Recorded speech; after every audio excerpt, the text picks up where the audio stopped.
Hello, y'all. You're listening to an all-new episode of the Christian Gray Snow Show, a podcast from Hurrdat Media. I am your host, Christian Gray Snow, and happy Friday. It's happy post-420, too. I hope all of you got your Mauricio Umansky on yesterday and got entirely too stoned at a public event to function. We've got a quick episode today, but we're hitting on everything from this week's Real Housewives Ultimate Girls Trip to casting news for Real Housewives of Miami Season 6 and this week's Real Housewives of New Jersey, too. Let's make like Joe and Melissa Gorga being forced to renovate their freshly built home due to public scrutiny, and let's get started. All right, we're going to start with Real Housewives of New Jersey, and this week we are back in Dublin, and let's just say this, as much as I love my Jersey girls, some of them, this is no Real Housewives of Orange County Dublin trip, okay? The energy just is not there in any regard. Like, I just feel like even the castle is kind of womp. Like, there's just nothing silly happening. Everyone's just kind of in a bad mood, I feel like. Maybe it was just me. But yeah, I'm just not really all that here for it, to be quite honest with you. And then, we start off, there's a scene with Margaret, Jackie, and Melissa. I can't think of a worse place to be, first of all. And I will say this, like, I give Melissa a hard time, but I've said before, I don't think Melissa would be that without Joe. And I think that the same goes for Margaret and Jackie and Melissa too. Like, if Melissa's not around them, I actually don't think that she would be that bad. But she surrounds herself with just horrible people, and then she is also horrible in turn. So, don't know what it is, but, I said what I said. Like, I just think that all three of them are miserable. I don't need any, little solo scenes with them, even if it's, 3 minutes long, okay? Also, why is Jackie here? Jackie has to go.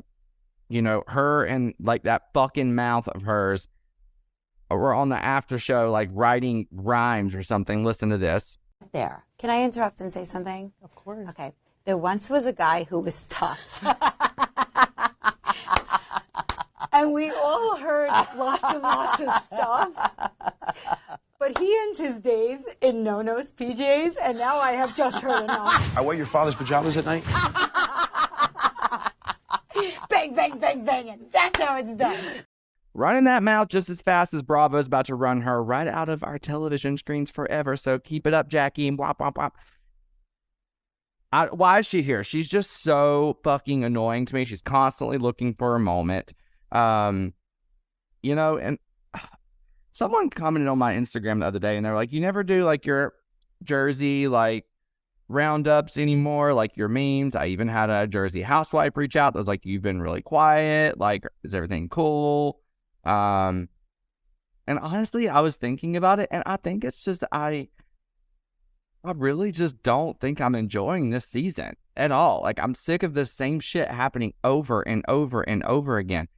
And it's just I think that's why I'm not doing my little roundup of memes and stuff, because it's just exhausting. And I like to post memes when I'm having fun and laughing or actually have a big opinion. And it's hard to have an opinion when everything is just annoying as hell.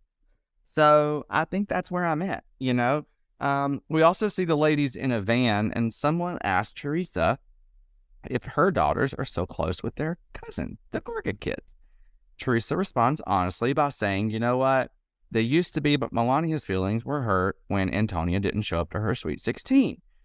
Should Teresa have said that? Probably not. But she was answering a question. She was speaking on behalf of her child. And this is one time she's actually mentioned their name for the 175 times that the Gorgas have mentioned the Giudice girls. So I think it's a fair trade. Melissa basically tells her that she should never say Antonia's name, that's her mom's name, so whatever. That's kind of a dick comment to say. But meanwhile, did we forget that literally earlier this season, there was a dispute over Melissa and Joe saying that they put food on the table for the Giudice girls? How in the fuck are you going to say something like that on your podcast and then get annoyed that she said Melania's feelings were hurt? Clearly, Melania had expressed that to her. It is what it is. So, and I think it was fucking hilarious that this of all times, this of all moments, is what they're running with. It seems that they're going to use this for leverage to not go to the wedding.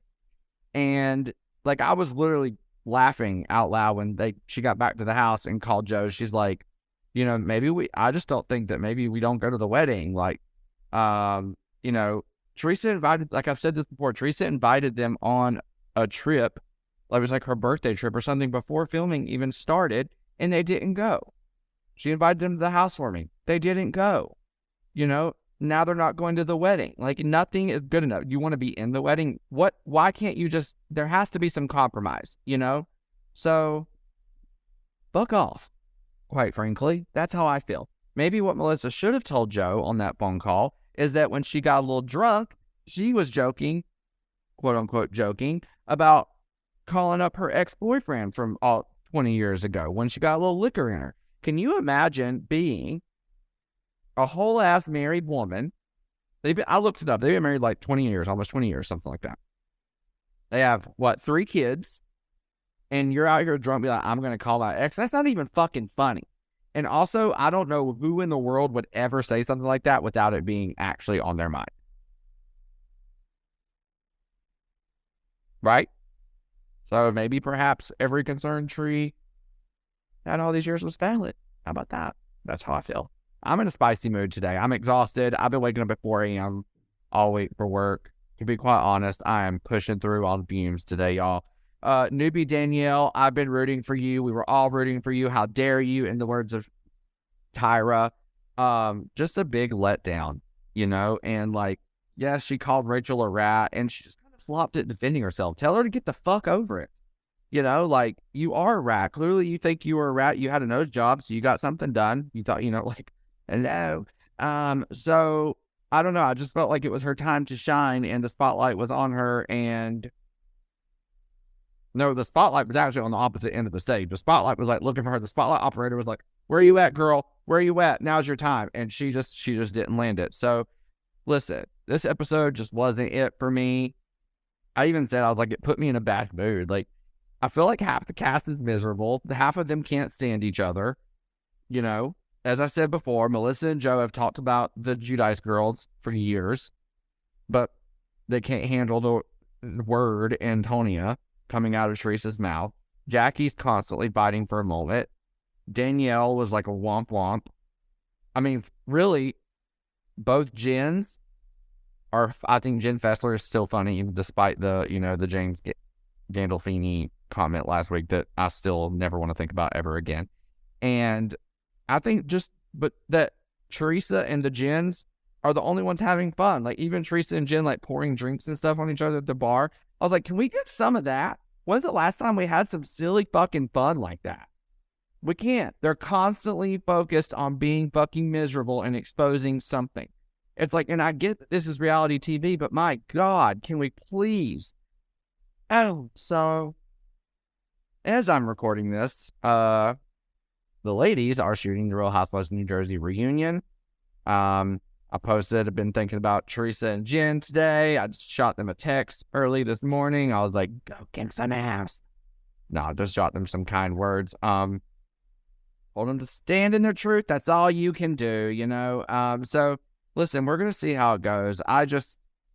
Again, it's hard to be enthusiastic. It's hard to try and have fun with all this stuff when the shit ain't fun. I'm bored. So, Teresa forever, Jen forever. Other than that, moving on. All right, I told you guys last week about Bravo confirming BravoCon 2023 to be going down in Las Vegas, the city of sin, but that's not the only thing Bravo related that's coming to the Strip, okay? No, this week, Erika Jayne, Real Housewives of Beverly Hills star, confirmed that she is taking on a residency in Las Vegas. According to Billboard.com, this summer, the long-standing dream of seeing her name in lights in Sin City will fully be realized as Erika Jayne launches Bet It All on Blonde, her very own residency at House of Blues Las Vegas inside the Mandalay Bay. The first show is going to be August 25th. She has shows each weekend through December 16th. What sucks, though, is that there are no shows during the weekend of BravoCon. That was like the first thing I looked at. So I'm like, surely to God, Bravo, and even the people that are planning the residency at Mandalay and House of Blues have to capitalize on all of us coming to Vegas for BravoCon with this residency. So I'm hoping she does like a special show or something. I don't know, but go get your tickets if you want to go see Erika. I was really hoping to go. So I have 2 reasons I need to go to Vegas this year. BravoCon, Kelly Clarkson. And so when at first I was like, ooh, I wonder if Erika and Kelly are going to have dates around the same time. Can I tell you, Kelly wraps up her residency 5 fucking days before Erika starts hers. So barely missing each other, not working out like I'd hoped, but I do think that this is dope. I do hope I get to see one of her shows. And also, everyone that is so fucking pressed about Erika, like, getting this gig, like, on one end, y'all complain about her needing to pay Tom's victims back, and then on the other end, when she gets a check, y'all mad at that too. Like, can she not bring in some fucking coin? I personally think that this is epic. Like, even if you hate her, I think this is a huge win, even for the culture of Real Housewives. To have a residency, you have a residency in Vegas. That's insane. That is so fucking cool. The bar is permanently raised, people. Whether you like it or not, good for you, Erika. Go pat that puss, bitch.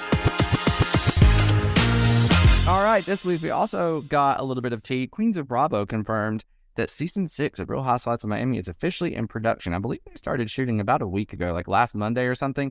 So consider me ready to feel that rush, baby, already, even though the season just ended. I do think it's a good sign that they're jumping right back into it. That leads you to believe that the network, Peacock production, they all feel strongly about this group of women. They don't want to miss out on nothing. They don't want any downtime. They want to get right back into it. And I'm here for it. All right. I am here for it. And I do think that, we can depend on these women to deliver another strong season of storylines, another strong season of content, another strong season of laughs. However, all good things must come to an end. And this is going to be the 3rd season that we have had this cast. And, since the reboot. So I did tweet the other day that, while I do love all these women, it's not common that they run with entire casts remaining exactly the same for this long. So, and with the pressure of this already being a reboot, like, they got to get it right. So I think that this means season 6 is the battle for who is the face of the future of this reboot. Where do we go from here? Because the group was pretty divided going into this season, quite frankly, amongst OGs and new girls, which is kind of worrisome if you think about it. So let the games begin, baby. Let the games begin. I'm ready to see what kind of mess these bitches stir up. I did also see Marisol and Alexia, I think, did an interview with 2 T's in a Pod, Teddy and Tamara's podcast. And Marisol was talking about how she told producers she doesn't want to be around Adriana.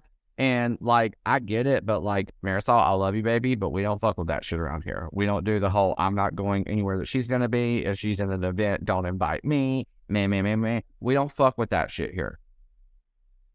You want to get paid, you show up, and you interact with your castmates. That's just what you do. That is the job. So, get out there and get it done and make us a good show. All right, the final episode of Real Housewives Ultimate Girls Trip is here, and I just want, I feel like the season started out incredibly strong. The first 3 episodes were great, but everything since then has just been womp, womp. That's how I feel. I loved them, but, I enjoyed the drama and the content more in the first 2 seasons. I did. So they go to, their last little lunch, and Giselle pulls out this fucking massive poster of her fucking tequila. It's where is the creativity? Can we not come up with something else? I'm so bored talking about this fucking tequila at this point. She clears Heather because Portia says she looked in Heather's room. So she just, okay. Marisol was clear. I don't remember why Marisol was clear, but she was clear. And they seem to think Candace did it, which is bullshit. Why would Candace need to steal this? Candace got more money than all y'all put together, probably. And like she said, her husband knows every liquor promoter in the DC area. So why would she need to steal this? I don't like it. We also see Alexia and Marisol have a moment in this episode because Alexia feels that Marisol doesn't ever have her back when she needs it, okay? Giselle says she thinks that Alexia feels that Marisol doesn't respect her for including her on the show, because without Alexia, where would Marisol stand on the cast? AKA saying that Alexia is the reason Marisol has a job. Shade. But I guess kind of true. I don't know. Marisol accuses Alexia of saying that her marriage, she said that, well, you said my marriage was fake or not real. And Alexia's like, Marisol, your brain is fucking fried. I saw some people saying that they felt like that this was staged because the producers told them they needed to step it up. They got me. Maybe I'm delirious because I'm exhausted this week, but they got me. I thought that it was real. I was like, I don't really even like them fighting. I kind of wish this wasn't happening. Real or fake. I don't like it. Go back to being friends. It's rare that people are actually friends on this show always. So can we just go back to that? Because like y'all ain't meant to do this. Let's just back it up. Also, Alexia kind of came at Whitney some type of way about smoking weed around her kids. Like, listen, Alexia is like Teresa a lot in the sense that the things that they intend to say, the intention does not flow with the words. Okay. And Leah popped on her, basically being like, well, why are you asking her about smoking weed in front of her kids? Like, didn't you date a cartel leader? As if, like, she had some fucking bomb that she was dropping, as if Alexia wasn't in a literal fucking Netflix documentary talking about it. Her kids were born after the fact, and also her kids were raised prior to the days of social media and them being on reality TV. I think that Alexia had genuine intention asking, like, are you worried about what's going to happen if your kids see this stuff? Like, how do you feel about stuff like that? Was there a little bit of maybe judginess involved in there? Sure. But I don't think she was being an asshole. I don't. And I love Whitney, but I really don't think she was being an asshole. I do think that Leah is a fucking flop, though, and just needs to sit there with her little stomach bug and shut the fuck up. Go back to the hospital, please.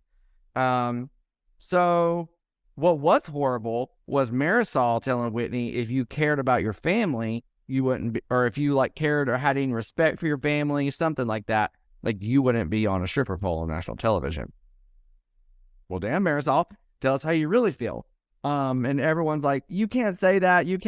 But also, like, it is fucked up. But, there's a fine line between fucked up and, like, real fucked up and, oh, that's fucked up for TV, but say it because that's fucked up.